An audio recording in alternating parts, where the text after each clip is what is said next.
ये देखिए ये देखिए यही वाली घड़ी है, यही देख के हम टाइम बिता। हाँ पता है, यही वाली घड़ी अभी इसी को देखते हैं, पता है। लेकिन ये नहीं जानती हूँ क्या कि हमको दूर से समझ में नहीं आता कि वो 32 दिख रहा है, 30 दिख रहा है कि 28। हेलो बच्चों, आज की कक्षा में आप सभी का बहुत स्वागत है। आज हम लोग स्पर्श भाग 1 का पाठ 1 धूल पढ़ने जा रहे हैं और इसके लेखक हैं डॉक्टर रामविलास शर्मा जी। धूल पाठ में डॉक्टर रामविलास शर्मा जी ने धूल की महिमा, उसकी महत्ता और उसकी उपयोगिता का वर्णन किया है। हिंदी कविता की एक सुंदर पंक्ति को उन्होंने उद्धृत किया है, जिसके कारण धूल भरे हीरे कहलाए। इसमें जिस धूल भरे हीरे का वर्णन किया गया है वह हीरे से भी बढ़कर है। लेखक का मानना है कि लोग हीरे को तो साफ सुथरा खरादा हुआ, आँखों में चकाचौंध पैदा करता हुआ देखना पसंद करते हैं, परंतु धूल में लिपटा हुआ शिशु इतना प्यारा लगता है कि धूल से भरा हीरा सबका मन धूल से भरा होने पर भी वह सबका मन मोह लेता है। लेखक के अनुसार बालक कृष्ण के मुख पर सुशोभित धूल के सामने आधुनिक सौंदर्य सामग्री कुछ नहीं है। अभी वर्तमान सभ्यता को ही देख लीजिए। यदि वर्तमान सभ्यता की हम बात करें तो हमारी सभ्यता धूल से बचना चाहती है, इसलिए यह बच्चों को धूल से बचाती है। उसे डर लगता है कि धूल से उसकी बनावटी चमक फीकी पड़ जाएगी। जिसने यह लिखा, धन्य धन्य वे हैं नर मैले जो करत गात, कनिया लगाए धूरी भरे ऐसे लरिकान की। उसने भी मानो धूल भरे हीरों का महत्व कम करने में कुछ कसर नहीं, करने में कुछ उठा न रखा था। वह भी धूल के प्रति हीनता से ग्रस्त है। फिर ऐसा कभी अखाड़े की मिट्टी को देखकर तो उबकाई आने लगेगी उसे। परंतु यदि देखा जाए तो अखाड़े की मिट्टी जो है वह लोगों के लिए दुर्लभ है। पसीने से तर बदन पर मिट्टी ऐसे वहाँ फिसलती है जैसे आदमी कुआं खोदकर निकला हो। मिट्टी उसके शरीर को बनाती है, क्योंकि शरीर भी तो मिट्टी का ही बना हुआ है। ये पाठ के शुरू के अंश का संक्षिप्त सार है। अब हम लोग पाठ पढ़ेंगे। इसमें उन्होंने मिट्टी के महत्व के बारे में बताया है। कहते हैं कि शरीर और मिट्टी को लेकर संसार में असारता पर बहुत कुछ कहा गया है। जीवन में सभी सार तत्व इसी से बने हुए हैं। रूप, रंग, रस, गंध, स्पर्श सब मिट्टी की ही देन है। धूल इसी मिट्टी की आभा है। मिट्टी शब्द है तो धूल रस है, मिट्टी देह है तो धूल प्राण है। अब धूल क्या है इसके बारे में बता रहे हैं। धूल वह है जो सूर्यास्त के पश्चात गांव से गोधूली शिशु के मुख पर धूल तथा फूल की पंखुड़ियों पर साकार सौंदर्य बनकर छा जाती है। गोधूली पर कवियों ने बहुत कुछ लिखा है। यह गांव में होती है, शहरों में नहीं। यह तो गौ और गोपालों के पैरों से उत्पन्न जो धूल है उससे इसकी माने उसी को कहते हैं। धूली का महत्व। धूली के महत्व के विषय में लेखक कहते हैं कि सती इसे माथे से लगाती है, योद्धा आँखों से लगाता है, और यूलिसिस ने प्रथम प्रवास से जब वो यूलिसिस लौटा था तो लौटने के बाद उसने इथाका की धूली को सिर से लगाया था, इथाका की धूली को चूमा था। यूक्रेन के मुक्त होने पर एक लाल सैनिक ने उसी श्रद्धा से यहाँ की धूल का स्पर्श किया था। श्रद्धा, भक्ति, स्नेह, इनकी चरम व्यंजना के लिए धूल से बढ़कर और क्या हो सकता है। वहाँ यहाँ तक कि धूल का स्पर्श, यहाँ तक कि धूल को हम घृणा के लिए, असूया आदि के लिए भी प्रयोग करते हैं, जैसे धूल चटाना और धूल झाड़ना आदि मुहावरे के रूप में हम इसका प्रयोग करते हैं। धूल जीवन का यथार्थ है। धूली उसकी कविता है और मिट्टी काली, पीली, लाल आदि अनेक रंगों की होती है, परंतु धूली शरद के धुले उजले बादलों जैसी होती है।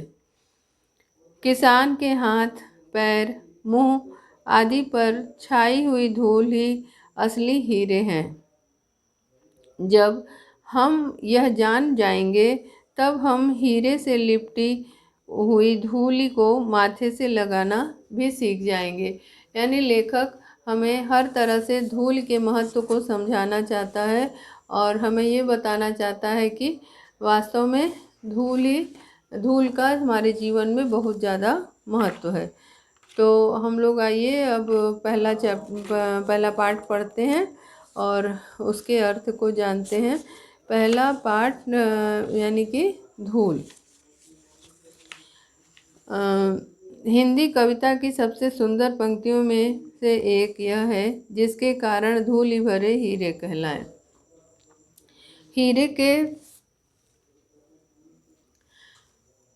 हीरे के प्रेमी तो शायद उसे साफ सुथरा, खरादा हुआ, आंखों में चकाचौंध पैदा करता हुआ देखना पसंद करेंगे, परंतु हीरे से भी कीमती जिस नयन तारे का जिक्र करता हुआ देखना पसंद करेंगे, जिक्र इस पंक्ति में किया गया है, वह धूलि भरा ही अच्छा लगता है। यहाँ जो धरती का पुत्र है, यानी कि जो मिट्टी से में पल कर बड़ा हुआ है, पला बढ़ा है, उसके बारे में कहते हैं कि जिसके कारण धूलि भरे हीरे कहलाएं। ये जो धूल से सने हुए जो शिशु हैं, वे जो है हीरे के रूप में माने गए हैं गांव के लोगों के द्वारा। जो रत्न वाला हीरा होता है, यानी जो हीरा जो रत्न के रूप में हम उसका प्रयोग करते हैं, तो उसके जो प्रेमी होते हैं वे शायद उस हीरे को साफ सुथरा खरादा का मतलब होता है चिकना किया हुआ। खरादा का अर्थ है चिकना किया हुआ। खरादा का अर्थ है चिकना किया हुआ, साफ सुथरा, खरादा हुआ और आँखों में चकाचौंध पैदा करने वाला। आँखों में चकाचौंध माने तेज चमक। चकाचौंध का अर्थ होता है तेज चमक। चकाचौंध यानी कि तेज चमक। जो हीरे के प्रेमी होते हैं, यानी जो रत्न वाले हीरे को पसंद करते हैं, वे उसे चिकना, साफ सुथरा और चमकदार मतलब आँखों में चकाचौंध पैदा करने वाले के रूप में पसंद करते हैं, उसे देखना पसंद करते हैं। परंतु हीरे से भी कीमती जिस नयन तारे का जिक्र इस पंक्ति में किया गया है, वह धूलि भरा ही अच्छा लगता है। नयन तारा, आँखों का तारा। नयन तारा यहाँ पे मुहावरा है। आँखों का तारा यानी अपना बेटा, पुत्र। तो धूल से भरे हुए जिस बेटे की बात इस पंक्ति में कही गई है, वह धूल से भरा ही अच्छा लगता है, ऐसा लेखक कहते हैं।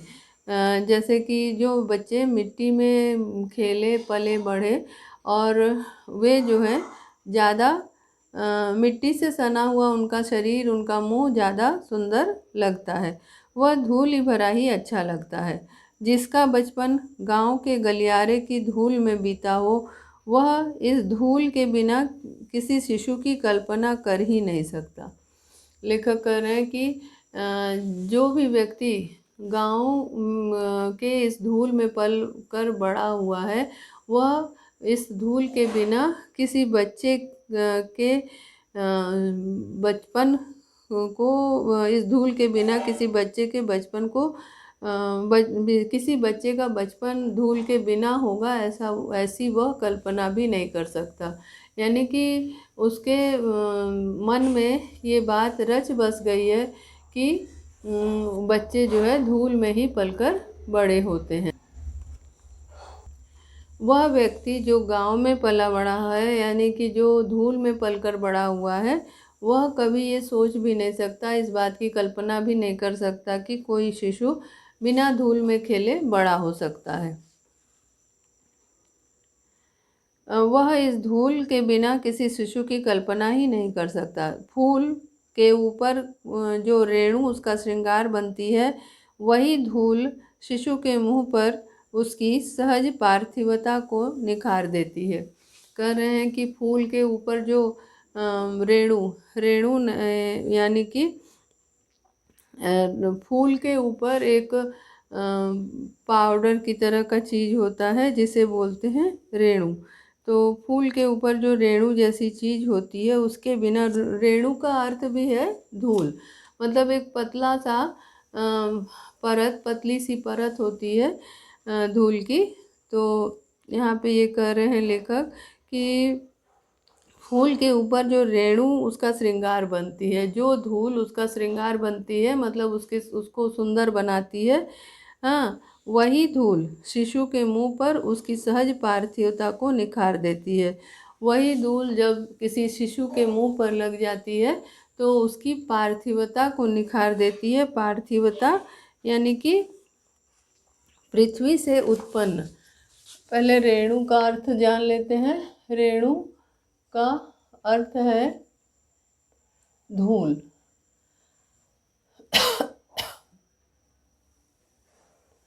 रेणु का अर्थ है धूल और पार्थिवता का अर्थ है पार्थिवता। पार्थिवता का अर्थ है पृथ्वी से उत्पन्न।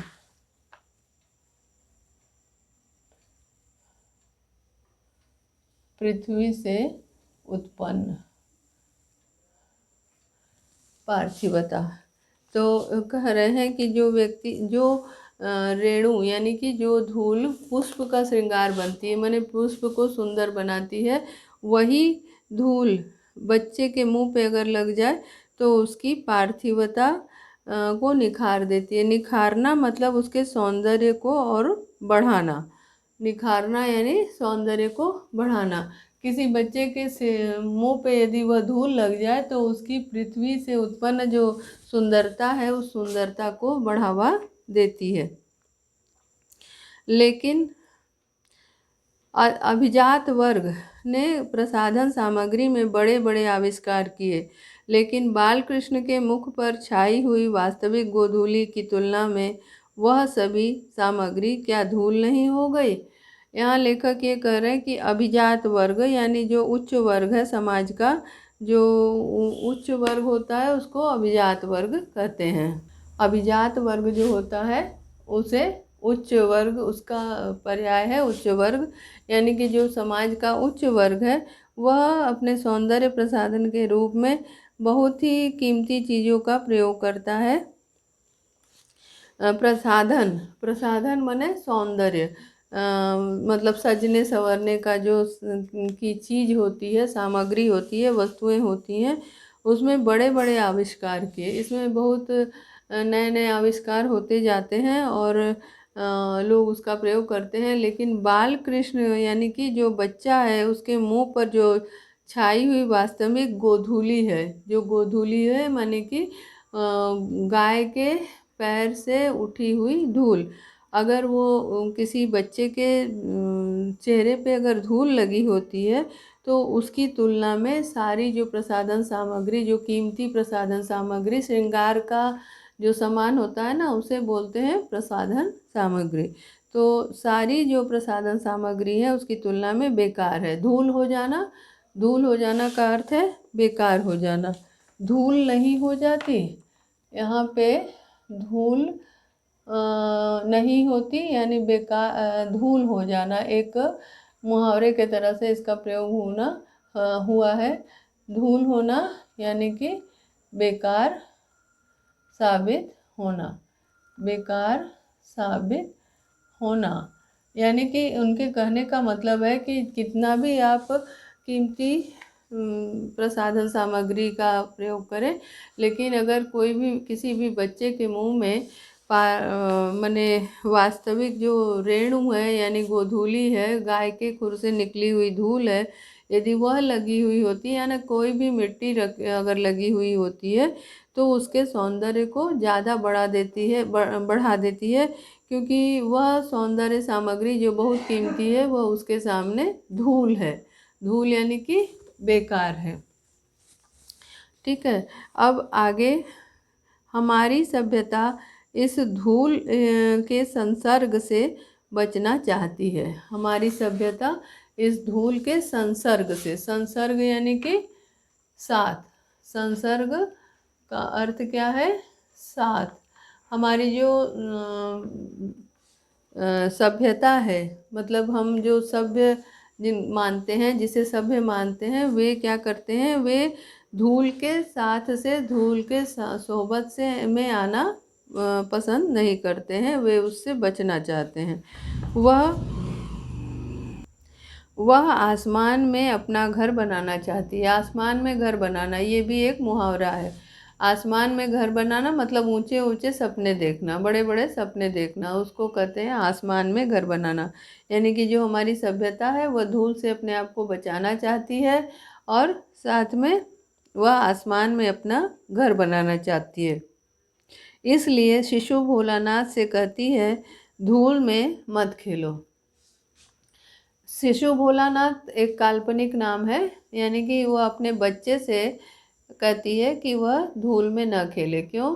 क्योंकि धूल में खेलेगा तो उनकी जो नकली सलमा सितारे जड़ी जो जड़े जो कपड़े हैं वे मैले हो जाएंगे। धूल में मत खेलो, भोलानाथ के संसर्ग से उसके नकली सलमे सितारे धुंधले पड़ जाएंगे।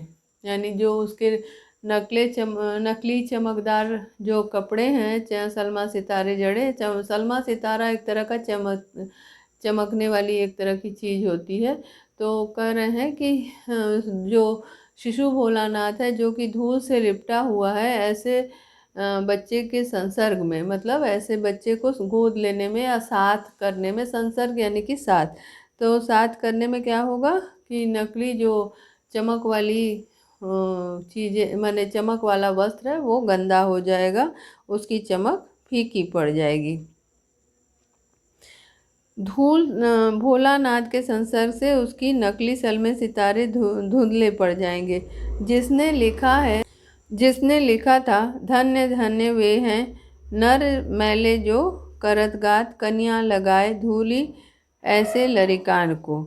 यहाँ पे लेखक कह रहे हैं कि जिस कवि की ये रचना है कि की रचना को उठाकर उन्होंने अपने इस पाठ में दिया है कि धन्य धन्य वे लोग, वे नर, धन्य धन्य वे नर धन्य हैं मैले जो करत गात, जो अपने शरीर, गात यानी कि शरीर, अपने शरीर को मैला करते हैं, कन्या लगाए धूरी ऐसे लरिकान को, मतलब कि ऐसे बच्चों को गले लगाते हैं जो कि धूल से सने हुए हैं।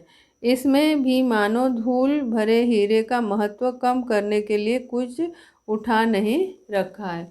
मतलब ऐसा कहकर उन्होंने अपनी एक हीन भावना को व्यक्त किया है। मतलब कि उनके कहने का मतलब है कि धूल से भरे हुए जो लोग हैं, वो बच्चे हैं, उनको गले से लगाया तो ऐसे लोग धन्य हैं। यानी कि यहाँ पे व्यंग्योक्ति है। और उसके बाद ये कह रहे हैं कि उठा नहीं रखा है, धन्य धन्य में ही उसने बड़प्पन को विज्ञापित किया है। विज्ञापित का अर्थ होता है प्रकट करना। विज्ञापित करने का अर्थ क्या होता है? प्रकट करना। ठीक है, विज्ञापित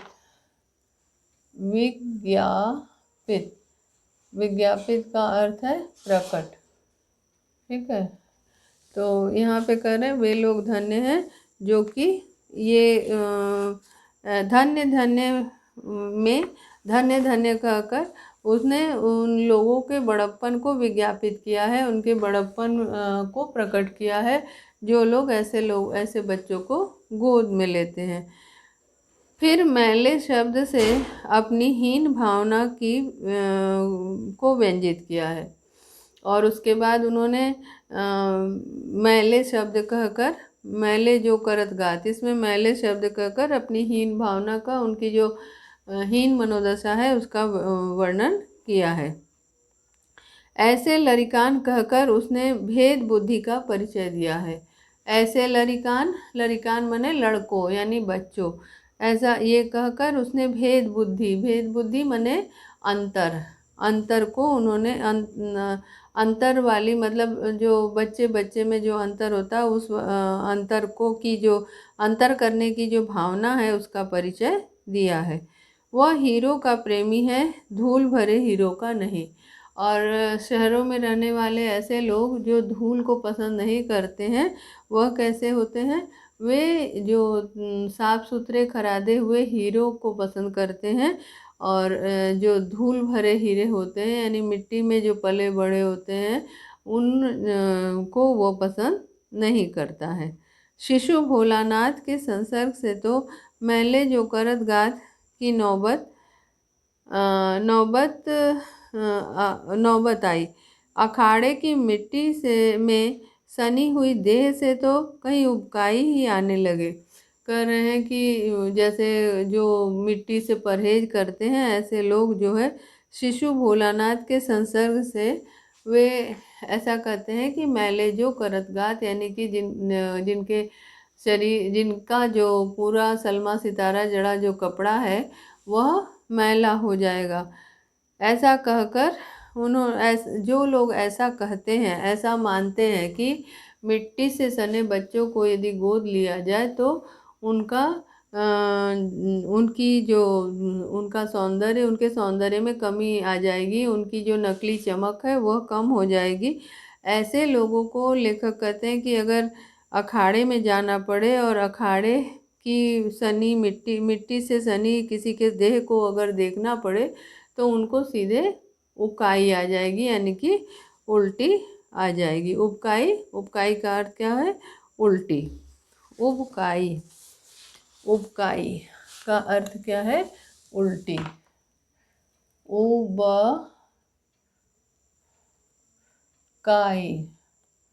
उबकाई का अर्थ है उल्टी।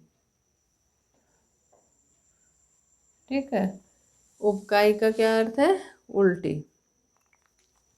तो जो लोग धूल से परहेज करते हैं, जो लोग ऐसा मानते हैं कि मिट्टी से सने बच्चे को यदि गोद लिया जाए तो उनका वस्त्र गंदा हो जाएगा, ऐसे लोग तो अगर अखाड़े में चले जाएं और मिट्टी से सने हुए लोगों को देख लें, जिन लोगों के शरीर को देख लें तो शायद उनको उल्टी ही आ जाएगी। वह जवानी में अखाड़े की मिट्टी में सनने से कैसे वंचित रह सकते हैं। लेखक कहते हैं कि जो लोग धूल मिट्टी में पले हैं वे जवानी में अखाड़े की मिट्टी से कैसे बच सकते हैं। अर्थात जिनका बचपन गांव में बीता है, मिट्टी में ही जो बड़े हुए हैं, मिट्टी में खेलकर जो बड़े हुए हैं, वे लोग अगर अखाड़े की मिट्टी से सनने से वंचित रहे, मतलब अगर उन्हें कभी मौका ना मिला कि वे अखाड़े की मिट्टी से सन सकें तो निश्चित रूप से ये उनका दुर्भाग्य है। जब वे मतलब ऐसा कहते हैं कि जो बचपन से गांव में रहा है, मिट्टी में सन के पल बढ़ के बड़ा हुआ है, वह अखाड़े की मिट्टी से अपने आप को कैसे बचा सकता है, और रहता है तो उसका दुर्भाग्य है।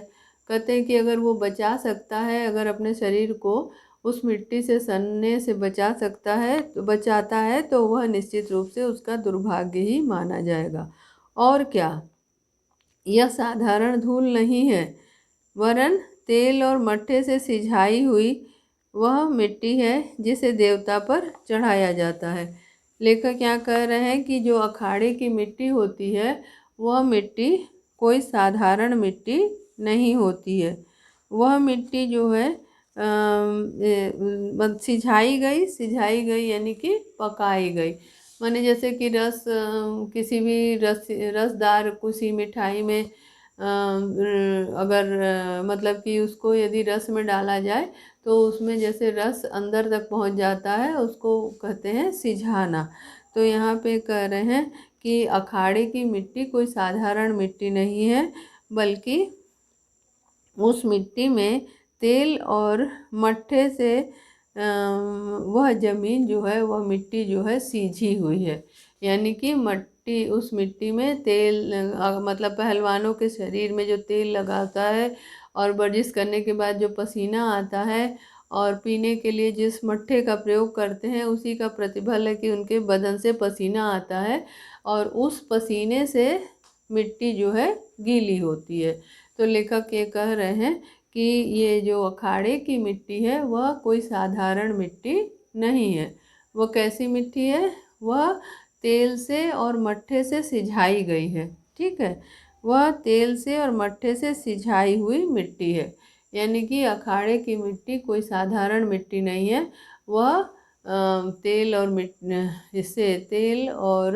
मट्ठे से सिझाई गई है। यानी कि उस जैसे मिठाई में रस में मिठाई सीझ जाती है, ठीक उसी प्रकार से अखाड़े की जो मिट्टी है पहलवानों के पसीने से सिझाई गई है। और उस पसीने में क्या है? उस पसीने में है तेल, और क्या है? उस पसीने में है मट्ठा, जिसका कि प्रयोग ये करते हैं, यानी पहलवान लोग जिसका प्रयोग करते हैं। अब आगे ये बताते हैं कि जिसे देवता पर चढ़ाया जाता है जिसे देवता पर चढ़ाया जाता है, संसार में ऐसा सुख दुर्लभ है। कह रहे हैं कि ये जो मिट्टी होती है अखाड़े की मिट्टी में सनना जो है एक तरह से सौभाग्य माना जाता है, क्योंकि यह मिट्टी जो है देवताओं पे चढ़ाई जाती है और संसार में ऐसा सुख दुर्लभ है, बहुत मुश्किल से प्राप्त होता है। इस तरह के माहौल में रहना और अखाड़े की मिट्टी से सनना एक दुर्लभ बात है। और यदि इससे कोई अपने आप को बचाना चाहता है तो ये उसका दुर्भाग्य है। आगे ये बताते हैं कि पसीने से तर बदन पर मिट्टी ऐसे फिसलती है जैसे आदमी कुआं खोदकर निकला हो।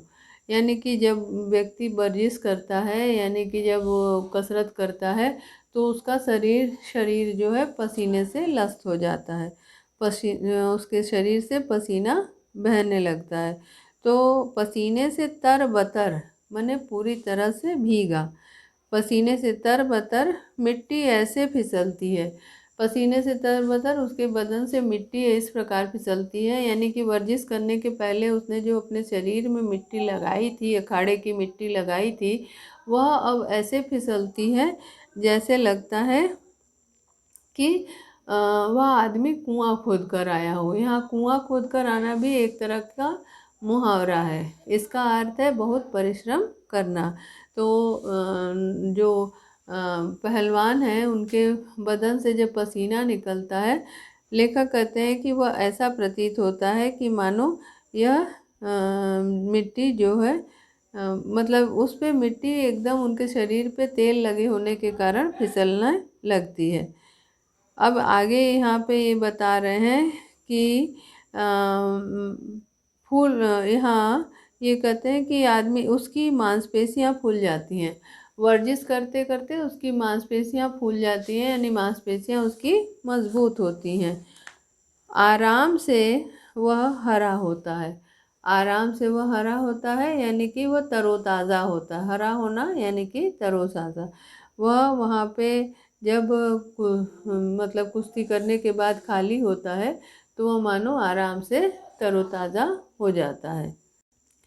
अब ये कह रहे हैं कि अखाड़े में निर्द्वंद चारों खाने चित्त लेटकर अपने को विश्व विजेता लगाता है।